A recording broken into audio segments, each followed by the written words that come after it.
Once upon a time, also known as 2006, I walked down the aisle very much in love and also completely committed to socially and culturally dominant ideas about love. Ideas of the one, of happy ever after, that love conquers all problems, that women are naturally monogamous. I believed all the stories that I'd been told about how relationships should look. 5 years and 2 babies later, the closest I'd come to a fairy tale was sweeping the kitchen floor. And as for happy ever after, in truth, I was numbing ever after, with wine, with box sets. And so were too many people that I knew. Whether it was work, wine, or Candy Crush, they were all just different ways of doing the same thing, tuning out of where we were. Thinking it would bring me closer to my husband, I stopped drinking. But instead, everything I thought I knew about us, about myself, fell away into an abyss. What was happening to my happy ever after? I'd never felt so lost. I spent a long time fumbling around, unsure what to do next. And then, when I was writing my first novel, Appetite, I came across Meg John Barker's Rewriting the Rules. And here, for the first time, I read some different stories. I came across ideas about communication and commitment, about love, sex, and desire that challenged everything I'd ever been told. As I turned those pages, it was as if someone was going around my brain, turning on all the lights.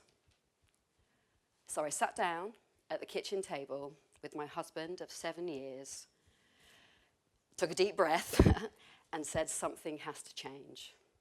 I want to open up our marriage.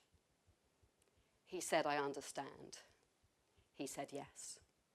He said, let's figure this out together.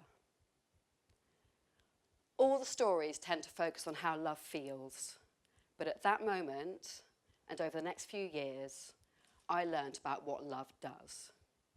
Because what if, rather than promising happiness and forever, we agreed instead to act based on the values that love inspires, values of honesty, authenticity, respect and kindness.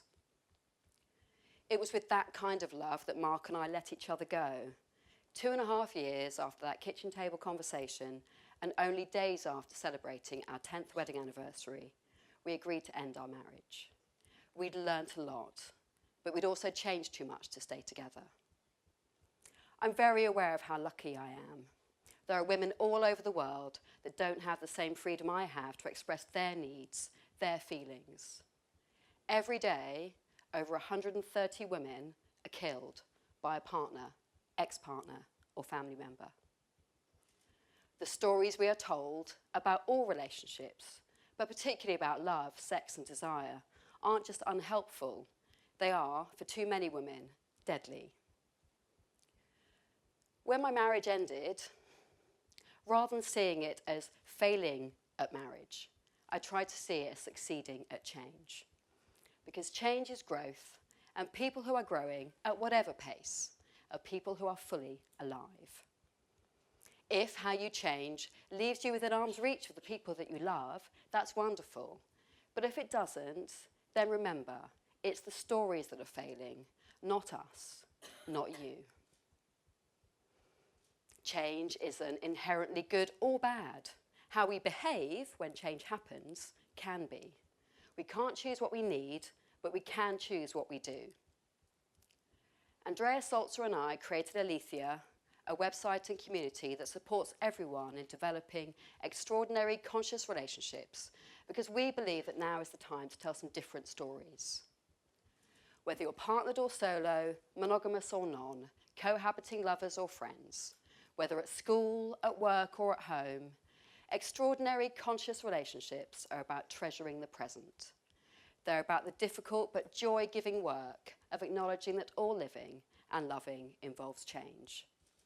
They're about choosing every day to act based on the values that love inspires.